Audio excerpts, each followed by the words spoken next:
If you are hearing my voice right now, then the story you are about to hear was never meant to leave the Louisiana swamps. What happened there during the summer of 1952 was written down in fragments, whispered in bars along the water, and buried in a few old fishing journals that most people dismissed as swamp fever or drunken imagination. But there was one problem with that explanation. 5 fishermen told the exact same story, even though they were questioned separately and weeks apart. Every one of them described the same thing watching them from the black water of the bayou, the same heavy breathing moving through the reeds at night, and the same pair of eyes rising slowly above the surface of the swamp, like something that had been waiting there long before they arrived. Within 3 nights, 2 of those men refused to ever return to the water again. One of them disappeared entirely, and the last man who spoke about it left behind a journal entry investigators could never explain, because the final line simply said that something in the water had begun following their boat even when the engine was off. Tonight, you are going to hear that story exactly as it was told by the only fisherman who stayed long enough to finish it. If you enjoy real horror encounters and stories that most people have never heard before, subscribe to the channel and join the people who come here every night to uncover the darkest stories ever told. And if you are listening late at night, let me know where you are watching from in the comments. Because the man who told this story swore that whatever was hunting us in the Louisiana Bayou that summer was not an animal. And the night I finally saw it rise from the water, I realized something far worse. It had been watching us long before we ever stepped into that swamp. The summer of 1952 in the Louisiana Bayou was the kind of summer where the air never really cooled down even after the sun disappeared behind the cypress trees. And the swamp seemed to breathe slowly through the night, like a living thing that had been there long before the roads, the towns, or the people who now tried to make a living from its dark waters. I had been fishing those waters since I was a boy, and by the time that summer came around, I believed I understood every sound the swamp could make, from the slow splash of a gar rolling beneath the surface to the hollow cry of herons flying through the fog at dawn. But what began happening during those nights was something none of us had ever heard before, and something I have never been able to explain even now.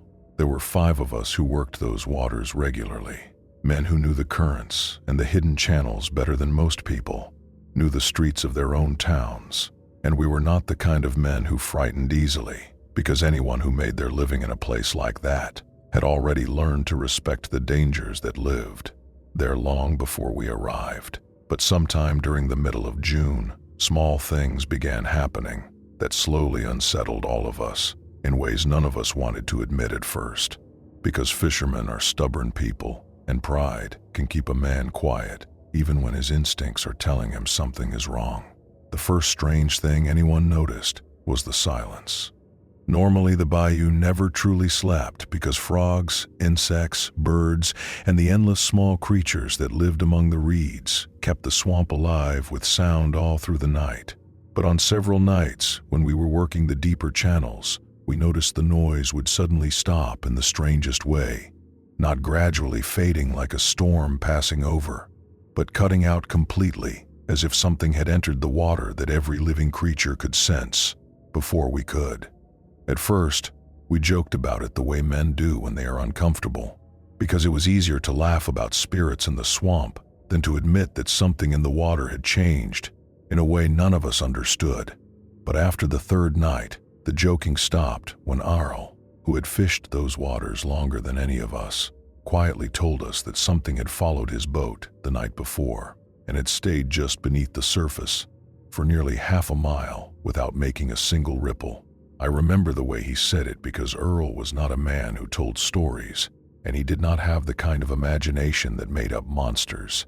And when he described the feeling of something moving slowly beside his boat while the engine was completely off and the water was perfectly still, the expression on his face was not fear but confusion, the kind of confusion a man shows when something happens that simply does not fit into the world he understands. The following night we decided to go out together, Not because any of us wanted to prove Earl wrong, but because fishermen are curious people, and curiosity has a way of pulling you toward answers even when part of you would rather stay home and pretend nothing strange is happening. We pushed our boats out into the dark water just after sunset, and for the first hour everything seemed perfectly normal as the warm night air drifted slowly through the trees and the moon reflected across the black surface of the bayou. But sometime after midnight, the swamp fell silent again in a way that felt heavier than anything I had experienced before, as if the entire place was holding its breath. Then something large moved beneath the water beside my boat. It did not splash, it did not thrash, and it did not move like any animal I had ever seen in those waters, because whatever was down there seemed to glide slowly through the bayou with a weight and patience that made the hair on the back of my neck rise in a way I had never felt before. And that was the first moment I began to understand that something in the Louisiana Bayou had started watching us. The strange thing about the swamp is that it teaches you patience, whether you want to learn it or not, because anyone who spends enough nights on that dark water eventually learns that rushing toward answers can be far more dangerous than waiting quietly for the truth to reveal itself. That is why none of us panicked when we felt that first movement beneath the water, because men who work the bayou know that reacting too quickly can flip a boat or send you straight into water that hides things far more dangerous than curiosity. Instead, we sat there in silence, each of us watching the slow black surface around our boats while the fog drifted low across the water, like thin smoke curling through the reeds. And I remember thinking that the entire swamp suddenly felt older than it had just an hour before, as if we had accidentally drifted into a place that did not belong to the same world we had entered at sunset. Earl was the first one to speak, but when he did, his voice was barely louder than the water tapping against the side of his boat, because he told us not to move too quickly and to listen carefully to the water around us before doing anything else. At first, I heard nothing except the distant rustling of reeds shifting slowly in the warm night air. But then I noticed something else that made my stomach tighten in a way I could not explain, because the water around my boat was not completely still the way it should have been. It was breathing. The only way I can describe it even now is that the surface of the bayou was rising and falling in a slow rhythm, almost like something enormous was moving just beneath the surface with the kind of patience that belongs to predators who have spent their entire lives learning how to watch before they strike. None of us said anything for a long time after we noticed it, because once you recognize something unnatural in a place as quiet as the swamp, the last thing you want to do is announce that you have seen it, and every one of us seemed to be waiting for someone else to explain what we were seeing before admitting that we were all witnessing the same impossible thing. Finally, Earl leaned forward slightly in his boat and whispered that whatever was beneath the water was moving in a circle around us. I did not want to believe him at first, but when I turned slowly to look behind my boat, I saw a faint disturbance in the moonlight that traced a slow path through the water, just far enough away that we could not see what caused it. What made it worse was the way it moved. Animals move with purpose because they are either hunting or fleeing, but whatever was beneath that water moved with the slow patience of something that had no reason to hurry because it already knew we could not escape. Then the water near Tommy's boat rose slightly, and something broke the surface for just a moment. It was not a head, it was not a fin. It was something dark and rough that looked almost like the top of a twisted tree root rising slowly through the water before sinking back down again. Tommy stared at the place where it had appeared for several seconds before quietly saying something that none of us expected to hear. He said it looked like a hand. None of us laughed, because deep down every one of us had already begun to feel the same terrible realization forming in our minds. Whatever was circling our boats that night did not feel like an animal that lived in the swamp. It felt like something that had been waiting there, watching, learning, and slowly deciding what it wanted to do with us. For a long moment after Tommy whispered that it looked like a hand, None of us moved or even breathed too loudly, because the strange thing about fear in a place like the Louisiana Bayou is that it does not always arrive suddenly like a shock, but instead creeps slowly into your chest until you realize your body has already understood something your mind is still trying to deny. The fog had thickened around us by then, and the moon that had once reflected clearly across the water now appeared blurred and distant through the drifting mist, which made the swamp feel smaller and more enclosed than it had earlier that night. Earl quietly told us to keep our hands inside the boats and to avoid shining our lanterns directly into the water, because if something beneath us was watching, the last thing we wanted to do was provoke it by suddenly flooding the bayou with light. His voice was steady, but there was a tension in the way he spoke that I had never heard before, because Earl was the kind of man who had once wrestled a trapped alligator out of a fishing net without losing his composure. Yet now, he sounded like someone who had stepped into a place that even he did not fully understand. The water continued moving slowly around us in that same steady circular pattern, and the rhythm of it was so deliberate that it began to feel less like random movement and more like something that was studying the distance between our boats, the way a predator might slowly measure the space around prey before deciding how close it can safely move. I remember thinking that whatever was down there had no interest in rushing us or frightening us away, which made the entire situation feel far worse, because patience is a quality that belongs to intelligent hunters. Minutes passed that felt longer than hours as we drifted in that silent ring of water, and then something happened that none of us had expected. From somewhere beneath the surface of the bayou, a low sound began to rise slowly through the water, a deep vibration that felt less like a noise and more like a pressure moving through the air around our boats. It was not loud, and yet it carried through the stillness of the swamp in a way that made the wooden planks beneath my boots tremble slightly. At first, I thought it might be a distant boat engine traveling through another channel, but the sound did not fade the way engines normally do when they move farther away. Instead, it continued building slowly, like a long breath being released from something enormous resting just beneath the dark surface of the swamp. Tommy leaned forward in his boat again and whispered that he could feel the water touching the side of his hull in a strange way, almost like something beneath the surface was brushing against the wood without fully revealing itself. I remember the way he stared down into the black water as he said it, the reflection of the moon trembling across his face, as if even the light itself was uneasy about what lay below. Then the sound stopped, not gradually, not fading like a ripple disappearing across the bayou, but stopping instantly, as if whatever had created it had simply decided that it had revealed enough. For several seconds, the swamp returned to complete silence. And then the water behind my boat rose slowly, not with the splash of a fish breaking the surface or the violent thrashing of an alligator defending its territory, but with a slow, controlled movement that reminded me of something large lifting itself up carefully so that it would not disturb the water more than necessary. I turned my head slowly and saw something just beneath the surface that changed the way I understood the swamp forever. Two shapes were moving through the water behind us, and they were not fins. They were long, dark shapes that looked disturbingly like arms.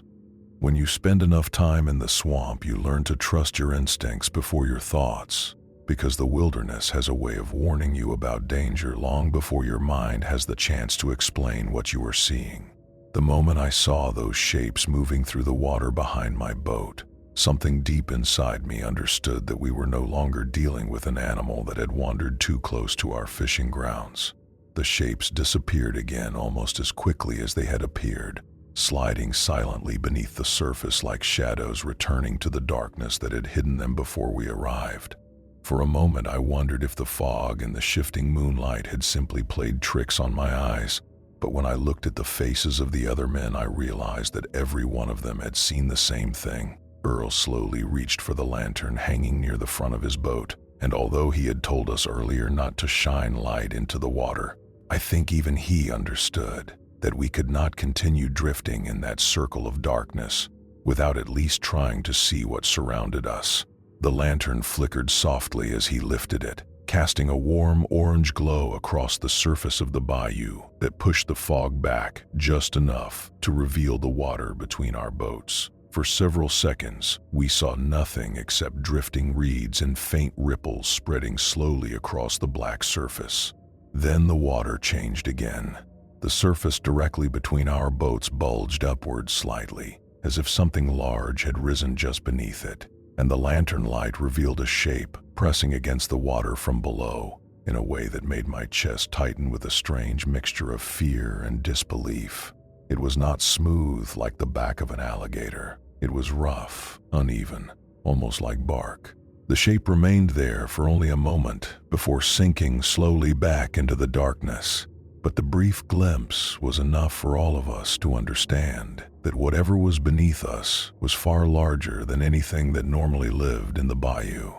Tommy whispered that we needed to leave immediately, and for the first time that night, I heard genuine fear in his voice. None of us argued with him, because the longer we remained there, the more it felt as though the swamp itself was slowly closing around us. Earl started his engine first, the sudden roar of it shattering the silence of the bayou in a way that made the fog ripple outward across the water. One by one, the rest of us followed, our boats turning slowly toward the narrow channel that would lead us back toward open water. But as we began moving away, something happened that none of us expected. The water behind our boats began moving again, not randomly, not chaotically, but following us. The surface of the bayou parted behind Earl's boat as something large moved beneath it with effortless speed, gliding silently through the water despite the noise of our engines and the churn of our propellers. I remember looking back over my shoulder and seeing the disturbance trailing us through the moonlit fog like a shadow that refused to let go. Then something broke the surface again, and this time we saw its eyes. They were not the glowing eyes of an animal caught in lantern light. They were deep and dark and disturbingly aware. And for the briefest moment before it sank back beneath the water again, I could have sworn that whatever lived in that bayou was not chasing us. It was studying us. By the time our engines roared to life and the boats began pushing through the narrow channel toward the wider stretch of bayou that led back to the docks, none of us spoke a single word, because the silence between us had become heavier than any conversation we could have forced into that moment, and the sound of the propellers tearing through the water felt less like an escape and more like a signal that something beneath the surface had finally decided to follow us. The fog thickened as we moved deeper into the channel, curling through the cypress trunks like pale smoke drifting across an abandoned battlefield. And the strange thing was that although our engines were loud enough to scare away most animals for miles around, the water behind us continued to move with the same slow determination we had seen earlier that night. At first, I thought it might simply be the wake from Arl's boat spreading across the narrow channel, but the disturbance did not behave the way water normally does when it is pushed aside by engines, because instead of fading or breaking apart, it stayed together in a single shape that glided beneath the surface, as if something enormous was matching our speed with almost effortless patience. I remember looking toward Tommy's boat and seeing that he had noticed it as well, because he kept glancing back over his shoulder with a tense expression that made it clear he was trying to confirm whether what he was seeing was real or simply the result of a long night in a place where imagination can sometimes twist ordinary things into something far worse. But then something happened that removed any doubt. The disturbance in the water suddenly surged forward between two of the boats, cutting through the channel with a speed that felt completely unnatural for something moving beneath the thick mud and roots that normally slowed every creature in the swamp. For just a moment, the water beside my boat lifted in a long, rolling swell, and through the lantern light reflecting across the surface, I saw the same rough shape pressing against the water from below, the same uneven texture that looked less like the skin of an animal and more like the weathered surface of driftwood that had spent decades submerged in the swamp. Then the shape vanished again. None of us slowed down. Earl pushed his engine harder and the rest of us followed, the boats roaring through the narrow waterway, while branches scraped against the sides of the holes and fog whipped past our faces in cold, damp strands. But as the channel widened and the water opened into the broader section of the bayou that led toward home, the disturbance behind us did something unexpected. It stopped. Not gradually fading the way a creature might abandon a chase when it realizes the distance has grown too large, but stopping instantly as if whatever had been following us had reached a boundary it refused to cross. One by one, we slowed our engines and drifted into the wider water, every one of us turning our boats to face the place where the narrow channel disappeared into fog and darkness. For several seconds, nothing moved. The swamp returned to its normal sounds as frogs began calling again, and insects filled the air with their constant humming, as if the entire place had suddenly decided that whatever had passed through it earlier that night had finally left. Tommy let out a long breath and laughed quietly, the kind of laugh a man makes when tension finally breaks and relief begins to creep in. But Earl did not laugh. He simply stared into the fog where the disturbance had vanished, and said something that none of us had expected to hear. He said the creature had not stopped chasing us. It had stopped because that was where it lived. The five of us sat there on the open water for a long time after Earl said those words, each of us staring toward the dark mouth of the channel, as if expecting the water to break apart again at any moment. But the swamp remained quiet and calm in a way that almost felt deceptive after everything we had just witnessed. Eventually, we began drifting slowly toward the dock, the engines running at low speed while the fog continued sliding across the bayou like a living curtain that seemed determined to hide whatever secrets the swamp had chosen not to reveal completely. None of us said much during that ride back. Fishermen talk constantly when the night is normal, joking about the catch, complaining about broken nets, arguing about whose boat is running better that season. But on that ride, the only sound that mattered was the steady hum of the engines and the occasional splash of water against the hulls. When we reached the dock, the sky had already begun to lighten slightly in the east, and the thin gray glow of early morning stretched across the swamp like a quiet promise that daylight would soon return the world to something that made sense again. Tommy tied his boat first and stepped onto the wooden planks of the dock with a stiffness that made it clear the night had shaken him more than he wanted to admit. But instead of heading toward the trucks like we normally would after a long shift on the water, he turned back toward the bayou and stared across the still surface for several seconds. Then he asked the question none of us had wanted to say out loud. He asked if anyone else had seen the eyes. The way he said it made my stomach tighten again, because it confirmed that I had not imagined that moment when the creature rose briefly behind us. And when I looked toward the others, I could see the same uneasy recognition spreading across their faces. Earl nodded slowly, but instead of describing them the way someone might describe the eyes of an animal caught in lantern light, he said something far stranger. He said they did not look hungry, they looked curious. That word hung in the morning air like a puzzle none of us were ready to solve. Animals hunt because they are hungry or threatened, and predators in the swamp rarely waste energy following boats that are too large to attack easily. But curiosity is something else entirely. Curiosity means watching, learning, waiting. Before anyone could respond, something small drifted slowly against the side of the dock. At first it looked like a piece of old bark carried by the current, but when Tommy bent down to pull it from the water, we saw that it was not wood at all. It was a scale, dark, thick, and shaped in a way none of us had ever seen before. Tommy turned it over in his hands slowly, while the morning light crept across the swamp, and I remember thinking that whatever had followed us through that channel the night before had not been trying to hunt us at all. It had been doing something far stranger. It had been meeting us. The strange thing about holding an object that should not exist is that your mind immediately begins searching for ordinary explanations, because accepting the truth too quickly can sometimes feel more frightening than pretending there must be a logical answer hidden somewhere beneath the surface of what you are seeing.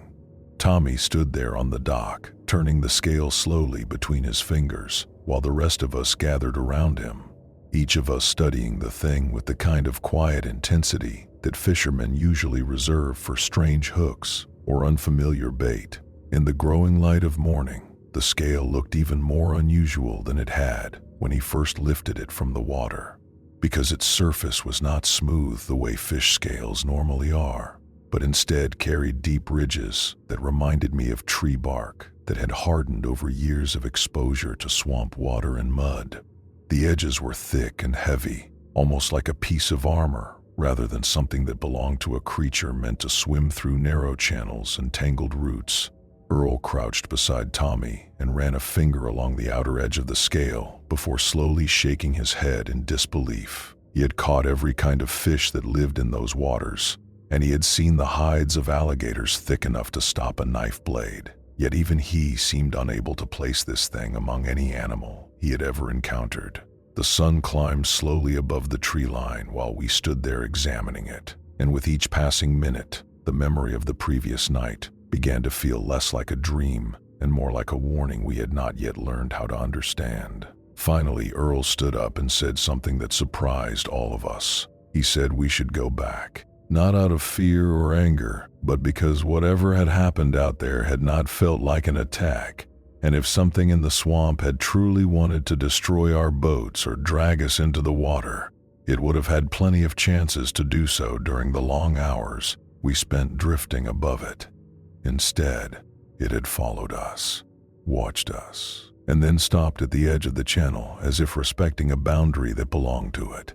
At first, Tommy argued with him, saying that returning to that place would be the dumbest decision 5 grown men could make after what we had seen, but Earl simply held up the scale and said something that silenced all of us. He said creatures do not leave pieces of themselves behind unless they want to be noticed. The thought hung in the air between us like a quiet challenge. Curiosity had brought us into the swamp that night, and now curiosity was pulling us back. By late afternoon, we had loaded the boats again and pushed them out into the water with the strange scale wrapped carefully in a cloth and placed inside Earl's tackle box, because none of us could shake the feeling that whatever had followed us the night before might somehow know whether we had taken it with us. The sun was beginning to sink toward the horizon again by the time we reached the mouth of the same narrow channel where the creature had stopped chasing us. And this time, we did not turn our engines off. We waited, watching the water, listening to the swamp, and wondering if something beneath the surface was already aware that we had returned. Evening settles over the Louisiana Bayou in a slow, quiet way that makes the entire swamp feel as if it is sinking gently into darkness rather than simply losing the daylight. And as the sun disappeared behind the trees that night, the same thick fog began creeping across the water again in long, pale strands that twisted through the reeds and drifted slowly between our boats. We stayed near the mouth of the channel where the creature had stopped following us the night before, the engines idling quietly while the surface of the water reflected the fading orange glow of the sky. None of us spoke much. The anticipation in the air had grown so strong that every small sound carried across the bayou like an announcement that something was about to happen. For nearly half an hour, nothing changed. The swamp remained alive with frogs and insects, and the water moved gently beneath the slow current that wound through the deeper parts of the bayou. Then the sounds began fading again. First the insects stopped, then the frogs, until the same unnatural silence we had experienced the night before returned like a curtain dropping across the swamp. This time, we were ready for it. Earl slowly opened the tackle box and removed the cloth wrapped around the strange scale we had found that morning. Without saying a word, he leaned over the side of his boat and lowered it carefully back into the water. For several seconds, the scale drifted slowly across the surface of the bayou. Then the water beneath it moved. Not violently, not with the sudden splash of a creature lunging upward, but with the slow, deliberate movement of something rising from the depths with complete control over its size and strength. The water parted gently around the floating scale, and a dark shape began lifting beneath it, the same rough bark-like texture appearing through the surface just as we had seen the night before. But this time the shape continued rising, higher, until something broke through the water that none of us had been prepared to see. It was not the head of an animal. It was a face, long and ancient-looking, covered in thick ridged scales that reflected the fading light of the sky like wet stone, and its eyes opened slowly as it looked at the five of us sitting in our boats. Those eyes were not the empty, reflective eyes of a creature reacting to lantern light. They were focused, aware, and strangely calm. For a moment, none of us moved. The creature simply floated there with only part of its enormous body visible beneath the surface, studying us the same way we studied it. Then something happened that changed everything we thought we understood about that night. The creature lowered its head slightly toward the floating scale, and with a slow, deliberate movement, it pushed the scale back toward Arl's boat, not as a threat, not as an attack, but as if returning something that did not belong to us. And in that silent moment on the dark water of the bayou, we realized that whatever lived in that swamp had never been hunting us at all. It had been trying to understand us. For a long moment after the creature pushed the scale gently back toward Arl's boat, none of us spoke or even shifted our weight, because the moment felt so fragile that any sudden movement might shatter whatever strange balance had formed between us and the enormous presence floating silently in the water. The fog drifted slowly around its head and shoulders, revealing only fragments of the creature's body beneath the surface. And even those glimpses were enough to understand that what we were looking at was far larger than the section of it the water allowed us to see. Its eyes moved slowly from one boat to the next, not with the restless scanning of a predator searching for weakness, but with the careful attention of something that seemed to be studying us, the way a person studies unfamiliar animals from a distance. I remember the unsettling feeling that came over me when those eyes finally settled on mine, because in that instant, the creature did something no animal had ever done before. It blinked. Not quickly or nervously the way startled creatures often do when light touches their eyes, but slowly and deliberately, as if acknowledging that it understood we were watching it just as clearly as it was watching us. Tommy shifted slightly in his boat beside me and whispered something under his breath that I could barely hear over the faint movement of water around the creature's body. He said that whatever we were looking at had to be older than any of us could imagine, because nothing about the way it moved suggested fear, panic, or aggression. It behaved like something that had been alive long enough to learn patience. Earl reached down slowly and lifted the return scale from the water, holding it carefully in his hand again, while the creature continued observing us without moving any closer. The distance between us could not have been more than 20 feet. Yet the bayou felt impossibly vast in that moment, as if the dark water surrounding our boats had opened into a place that did not belong entirely to our world.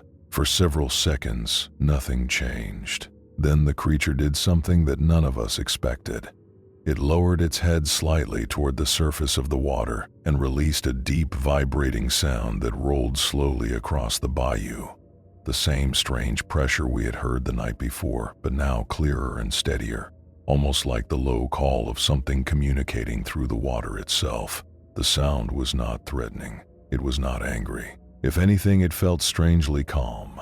The vibration moved through the water and into the wooden hulls of our boats in a way that made the entire swamp feel alive beneath us. And for a brief moment I had the unsettling sense that the creature was not simply making noise, but sending something through the bayou itself. A signal, a greeting, or perhaps a warning to anything else that might be listening. Then it slowly turned. The massive body beneath the water shifted with a smooth, controlled movement that created almost no disturbance on the surface, and the creature began gliding back toward the darker part of the channel where the fog had thickened again among the trees. Before disappearing completely, it paused once more and lifted its head slightly above the waterline, giving us one final look that felt less like a farewell and more like a quiet decision being made. Then it sank beneath the surface, and the swamp slowly began breathing again. The frogs were the first to return. Their voices began slowly at the far edges of the bayou, one or two hesitant calls echoing through the reeds before the rest of the swamp joined in, as if some invisible signal had told every living creature that whatever had passed through the water that night had finally gone. The silence broke gradually until the familiar sounds of insects and distant birds filled the air again, and within a few minutes, the Louisiana Bayou looked exactly the way it always had: dark, mossy, and full of life that most people would never notice. But none of us moved our boats for a long time. The five of us simply sat there watching the water where the creature had vanished, trying to understand what we had just witnessed, and why something that large and powerful had chosen not to attack or frighten us away. Tommy was the first to speak. His voice was quiet but steady when he said that the creature had never acted like something defending its territory or hunting prey. And the longer he talked, the more I realized he was right. Everything about the way it behaved suggested curiosity rather than aggression. Earl looked down at the scale resting in his hand and nodded slowly before saying something that has stayed with me for the rest of my life. He said the swamp is older than our towns, older than the roads that lead into it, and probably older than many of the stories people tell about the creatures that live there. If something had survived in those waters long enough to grow as large and patient as what we had just seen, then it might have been watching humans come and go for generations, learning, adapting, deciding which ones were worth revealing itself to. Eventually, we turned our boats back toward the dock, the engines humming softly as we left the narrow channel behind us and followed the slow, winding path through the wider bayou. But as the fog closed again behind us, I could not shake the feeling that the creature had not truly left. It had simply returned to the part of the swamp where it belonged, watching, waiting, and perhaps remembering the 5 fishermen who had crossed its path that night without trying to destroy it. We never told the authorities what we had seen because we all understood the same thing without needing to say it out loud. Some secrets do not belong to the world beyond the swamp, and sometimes the most terrifying creatures are not the ones that attack us. They are the ones that simply observe us and decide to let us leave.